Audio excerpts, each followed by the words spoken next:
Section 1. You will hear a woman telephoning a tourist office to ask about free activities. First, you have some time to look at questions 1 to 6.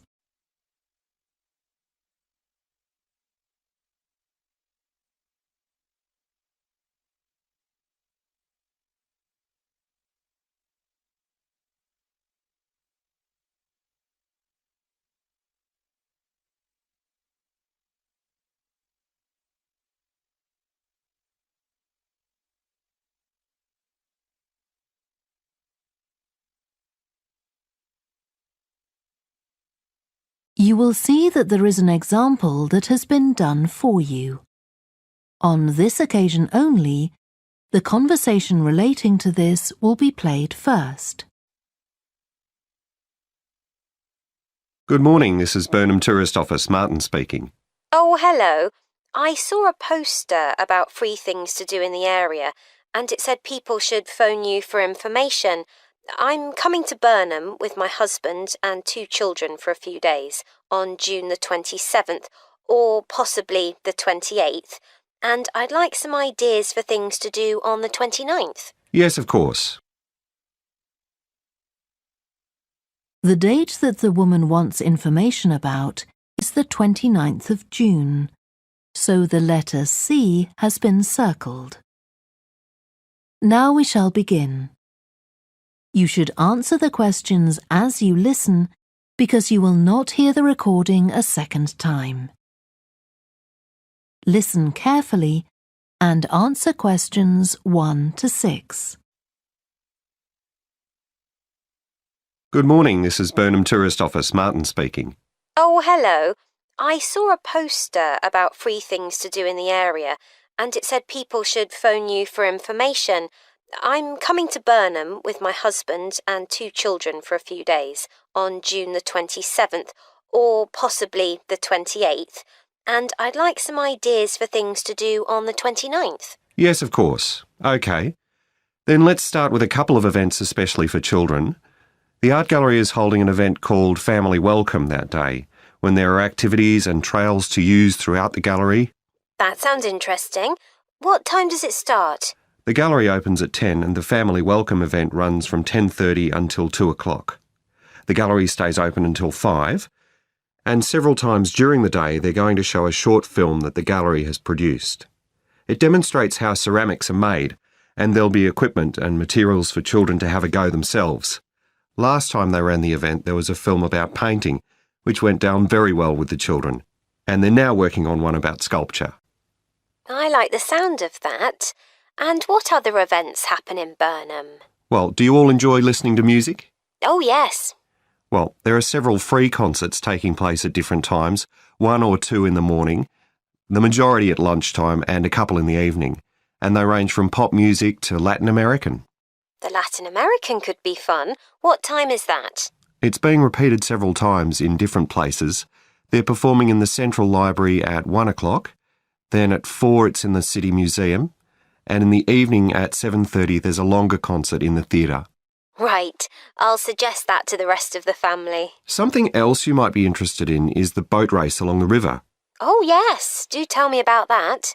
The race starts at Offord Marina to the north of Burnham and goes as far as Summer Pool.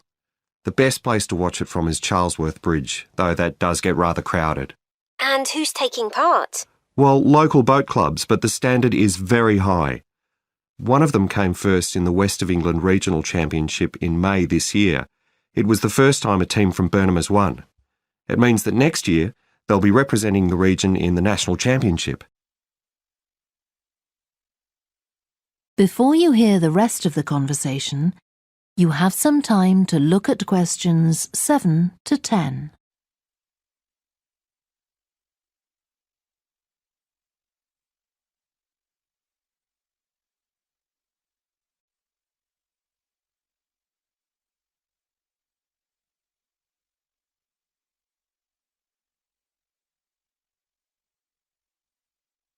Now listen and answer questions 7 to 10. Now, I've heard something about Paxton Nature Reserve. It's a good place for spotting unusual birds, isn't it? That's right, throughout the year. There is a lake there as well as a river, and they provide a very attractive habitat. So it's a good idea to bring binoculars if you have them. And just at the moment, you can see various flowers that are pretty unusual.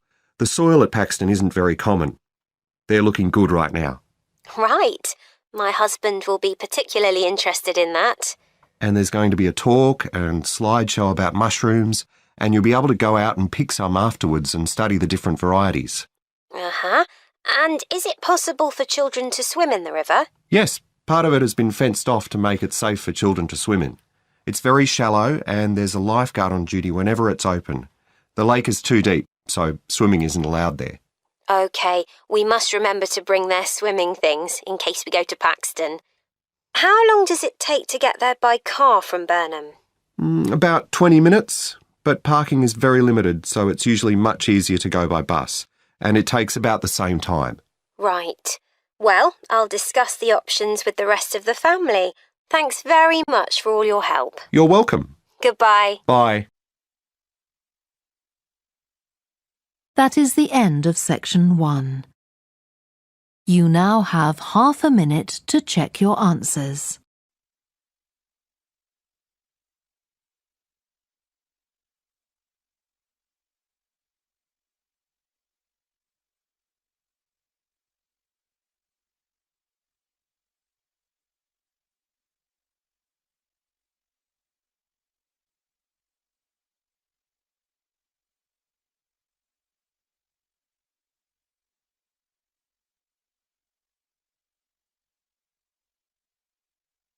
Now turn to section 2. Section 2. You will hear a talk given by a woman called Shona Ferguson about changes in a town called Barford. First, you have some time to look at questions 11 to 15.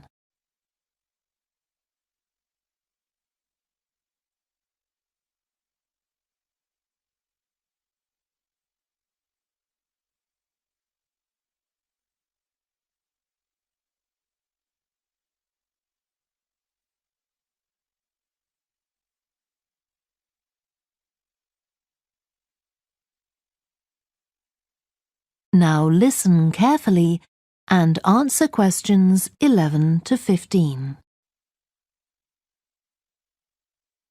First of all, let me thank you all for coming to this public meeting to discuss the future of our town. Our first speaker is Shona Ferguson from Barford Town Council.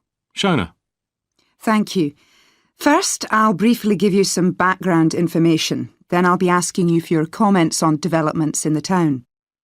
Well, as you don't need me to tell you, Barford has changed a great deal in the last 50 years. These are some of the main changes. 50 years ago, buses linked virtually every part of the town and the neighbouring towns and villages. Most people used them frequently, but not now, because the bus companies concentrate on just the routes that attract most passengers. So parts of the town are no longer served by buses. Even replacing old, uncomfortable buses with smart new ones has had little impact on passenger numbers. It's sometimes said that bus fares are too high, but in relation to average incomes, fares are not much higher than they were 50 years ago. Changes in the road network are affecting the town. The centre was recently closed to traffic on a trial basis, making it much safer for pedestrians. The impact of this is being measured. The new cycle paths separating bikes from cars in most main roads are being used far more than was expected, reducing traffic and improving air quality. And although the council's attempts to have a bypass constructed have failed, we haven't given up hope of persuading the government to change its mind. Shopping in the town centre has changed over the years. Many of us can remember when the town was crowded with people going shopping. Numbers have been falling for several years, despite efforts to attract shoppers, for instance by opening new car parks. Some people combine shopping with visits to the town's restaurants and cafes. Most shops are small, independent stores, which is good, but many people prefer to use supermarkets and department stores in nearby large towns, as there are so few well-known chain stores here. Turning now to medical facilities. The town is served by family doctors in several medical practices, fewer than 50 years ago, but each catering for far more patients. Our hospital closed 15 years ago, which means journeys to other towns are unavoidable. On the other hand, there are more dentists than there used to be. Employment patterns have changed along with almost everything else. The number of schools and colleges has increased, making that the main employment sector. Services such as website design and accountancy have grown in importance, and surprisingly perhaps, manufacturing hasn't seen the decline that has affected it in other parts of the country. Before you hear the rest of the talk, you have some time to look at questions 16 to 20.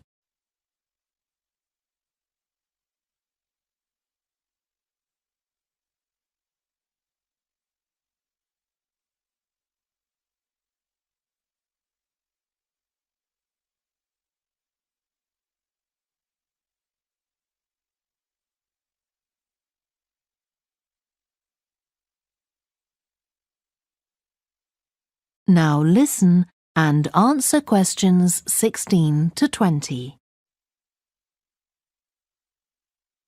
Now I'll very quickly outline current plans for some of the town's facilities, before asking for your comments. As you'll know if you regularly use the car park at the railway station, it's usually full. The railway company applied for permission to replace it with a multi-storey car park, but that was refused. Instead, the company has bought some adjoining land, and this will be used to increase the number of parking spaces. The Grand, the old cinema in the High Street, will close at the end of the year and reopen on a different site. You've probably seen the building under construction. The plan is to have 3 screens with fewer seats rather than just the one large auditorium in the old cinema. I expect many of you shop in the indoor market. It's become more and more shabby looking, and because of fears about safety, it was threatened with demolition. The good news is that it will close for 6 weeks to be made safe and redecorated, and the improved building will open in July. Lots of people use the library, including school and college students who go there to study. The council has managed to secure funding to keep the library open later into the evening, twice a week. We would like to enlarge the building in the not-too-distant future, but this is by no means definite. There's no limit on access to the nature reserve on the edge of town, and this will continue to be the case. What will change, though, is that the council will no longer be in charge of the area. Instead, it will become the responsibility of a national body that administers most nature reserves in the country. OK, now let me ask you if you have... That is the end of section 2. You now have half a minute to check your answers.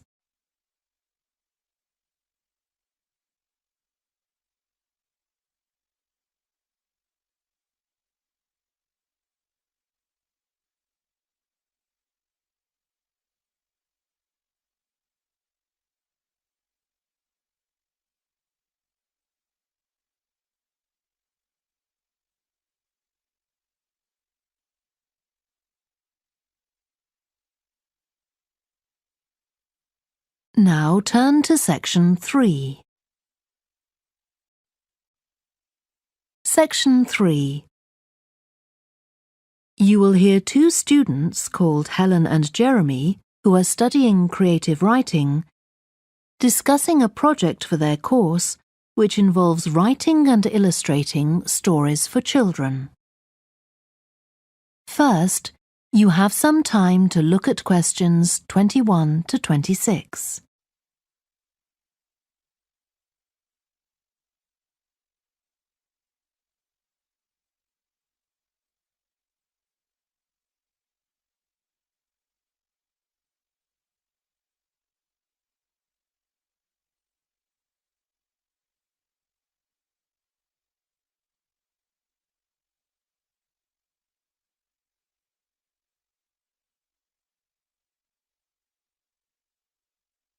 Now listen carefully and answer questions 21 to 26.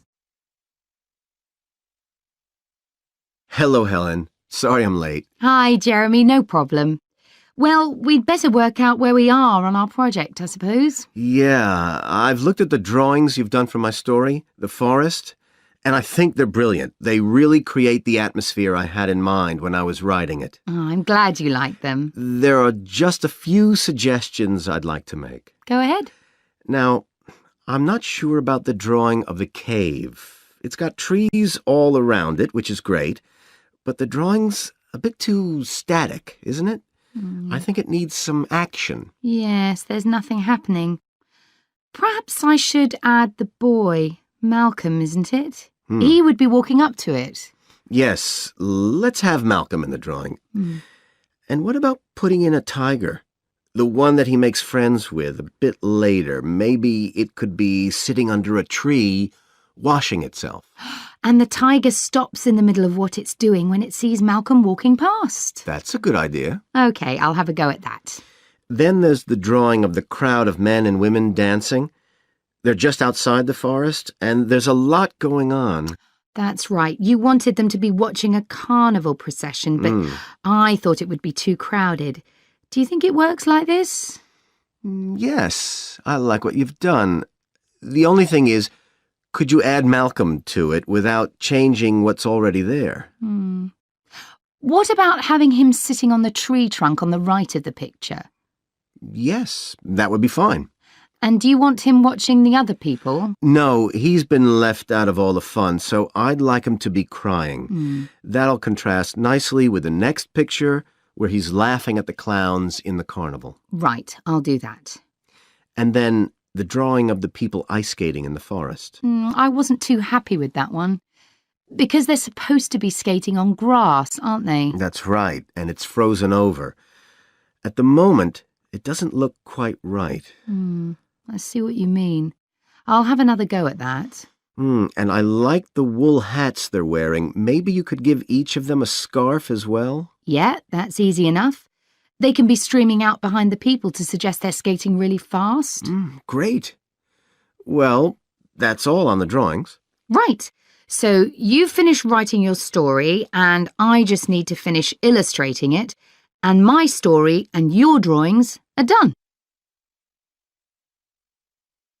Before you hear the rest of the discussion, you have some time to look at questions 27 to 30.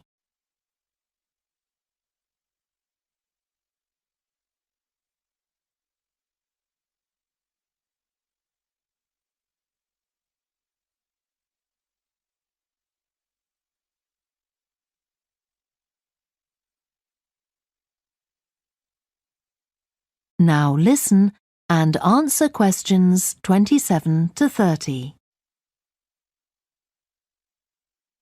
So the next thing is to decide what exactly we need to write about in the report that goes with the stories and how we're going to divide the work. Right, Helen.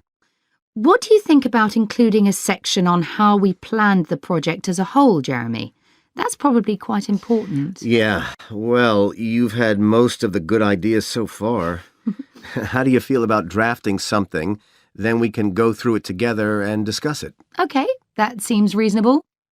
And I could include something on how we came up with the ideas for our two stories, couldn't I? Well, I've started writing something about that, so why don't you do the same and we can include the two things? Right. So what about our interpretation of the stories? Do we need to write about what we think they show, like the value of helping other people or that sort of thing? That's going to come up later, isn't it? I think everyone in the class is going to read each other's stories and come up with their own interpretations, which we're going to discuss. Oh, I missed that. So it isn't going to be part of the report at all? No. But we need to write about the illustrations because they're an essential element of children's experience of reading the stories. It's probably easiest for you to write that section, as you know more about drawing than I do.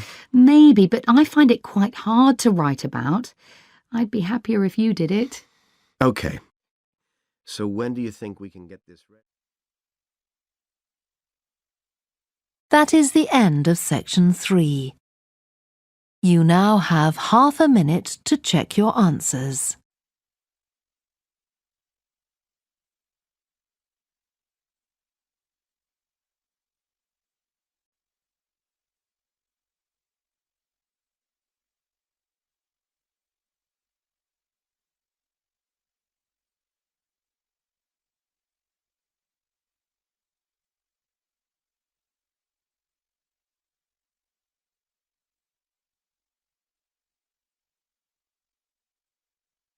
Now turn to section 4. Section 4. You will hear part of a lecture to business students about the use of one particular type of research known as ethnography. First, you have some time to look at questions 31 to 40.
Now listen carefully and answer questions 31 to 40. So, what I'm going to talk about to you today is something called ethnography. This is a type of research aimed at exploring the way human cultures work. It was first developed for use in anthropology, and it's also been used in sociology and communication studies. So, what's it got to do with business, you may ask? Well, businesses are finding that ethnography can offer them deeper insight into the possible needs of customers, either present or future, as well as providing valuable information about their attitudes towards existing products. And ethnography can also help companies to design new products or services that customers really want. Let's look at some examples of how ethnographic research works in business. One team of researchers did a project for a company manufacturing kitchen equipment. They watched how cooks used measuring cups to measure out things like sugar and flour. They saw that the cooks had to check and recheck the contents because although the measuring cups had numbers inside them, the cooks couldn't see these easily. So a new design of cup was developed to overcome this problem, and it was a top seller. Another team of ethnographic researchers looked at how cell phones were used in Uganda, in Africa. They found that people who didn't have their own phones could pay to use the phones of local entrepreneurs. Because these customers paid in advance for their calls, they were eager to know how much time they'd spent on the call so far. So the phone company designed phones for use globally with this added feature. Ethnographic research has also been carried out in computer companies. In one company, IT systems administrators were observed for several weeks. It was found that a large amount of their work involved communicating with colleagues in order to solve problems, but that they didn't have a standard way of exchanging information from spreadsheets and so on. So, the team came up with an idea for software that would help them to do this. In another piece of research, a team observed and talked to nurses working in hospitals.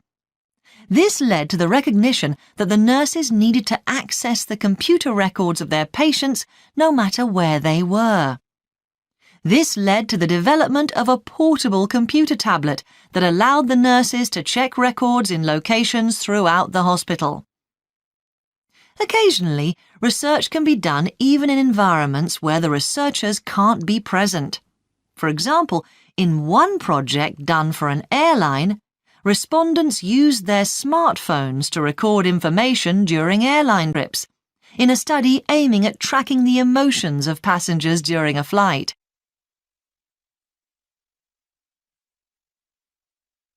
So, what makes studies like these different from ordinary research?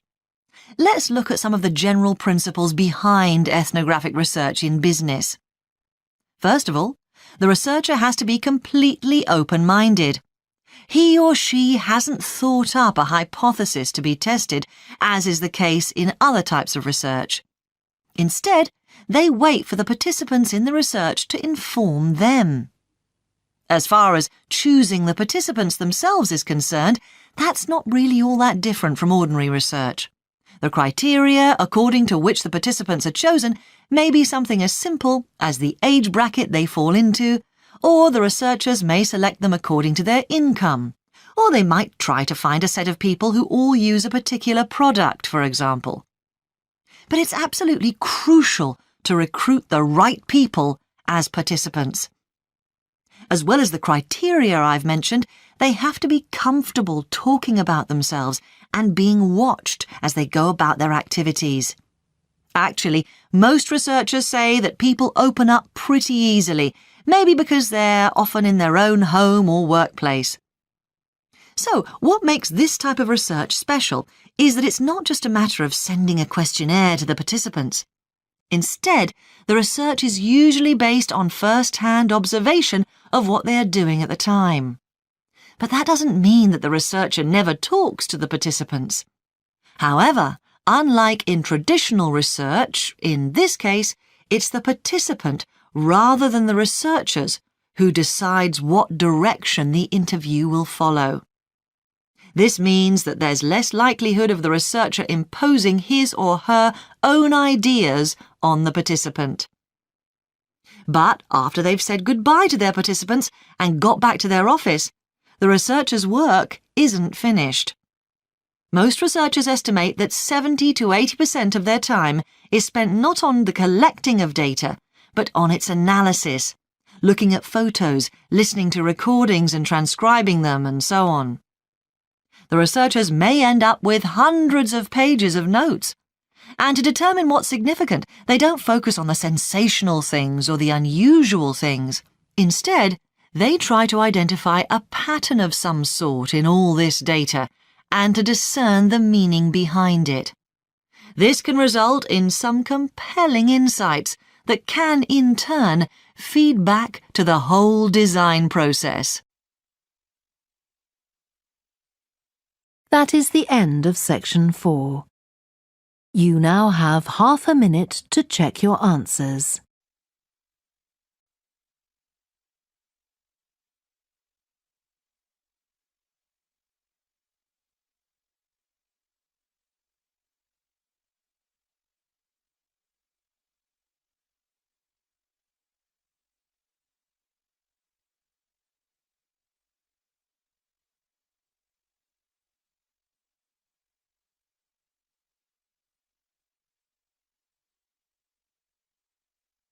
That is the end of the listening test. You now have 10 minutes to transfer your answers to the answer sheet. Please stop writing and wait for your question booklet to be collected.